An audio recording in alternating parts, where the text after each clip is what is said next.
There's this entire world that operates just under the surface of what we see in the news. It's a world of immense power, huge scandals, and, well, the people who get paid to make big problems disappear. So today, we're pulling back the curtain on this super secretive profession of the fixers. I mean, think about it. When a career is hanging by a thread, a whole company is on the brink of ruin, or a reputation is just about to be completely shattered, who do you even call? Well, there's a very specific type of professional who gets that call. And let me tell you, as we're about to see, they don't play by the same rules as everyone else. All right, let's start by stepping into their world. I mean, who exactly are these people who operate deep in the shadows? So everything we're talking about today is based on this absolutely gripping book, The Fixers. And it's written by Pulitzer Prize-winning journalists, so you know the research is top-notch. It's really their incredible work that gives us this kind of unprecedented look into such a secret profession. Okay, so the first thing you have to understand is that a fixer, well, they aren't just a lawyer or some PR person, not at all. Think of them as this unique hybrid, right?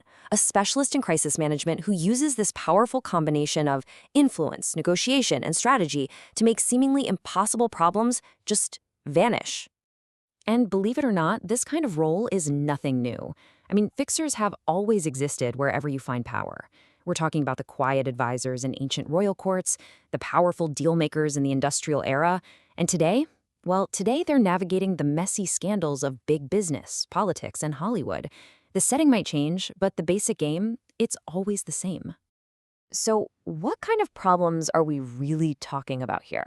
What's so high stakes that you need to call in a fixer? Let's take a look. Okay, first up, the corporate tycoon. Just imagine a massive financial scandal is about to explode into the public eye. We're talking serious legal trouble and a huge public backlash.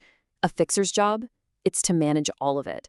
They might shape the story the media tells, negotiate secret settlements, basically do whatever they have to do to keep their client from going down. Then, of course, you've got the political world. A nasty scandal, maybe some accusations of bad behavior, that can end a career overnight.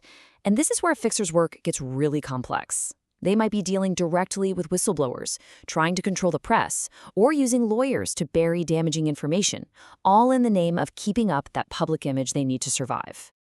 And you can't forget about Hollywood and the world of entertainment. A famous person gets hit with a career-ending lawsuit, and the media just goes into a frenzy. So what does the fixer do? Maybe they hire private investigators. Maybe they call in favors from powerful connections to influence what people think. They might even cook up a whole PR stunt just to change the subject. At the end of the day, it's all about one thing: controlling the narrative.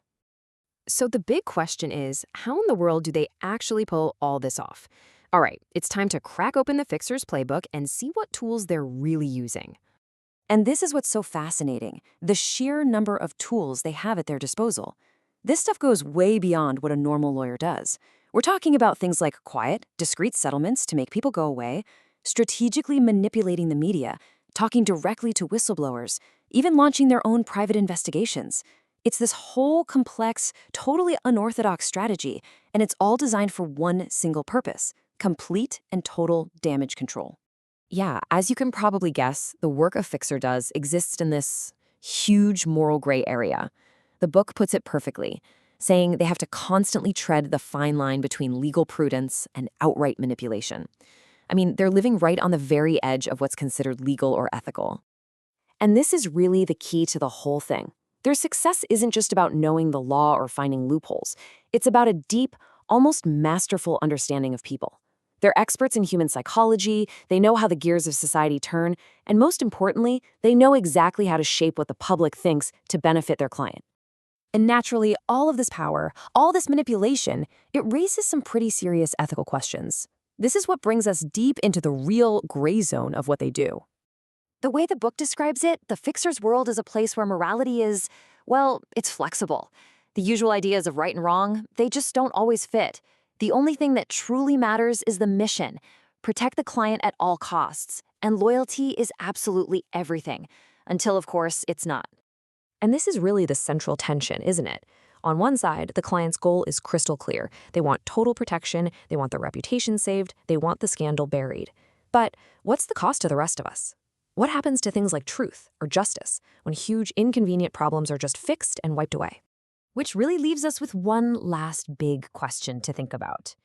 In a world where these fixers exist, a world where the rich and powerful can essentially buy themselves a clean slate, what's the real price that the rest of society pays for that?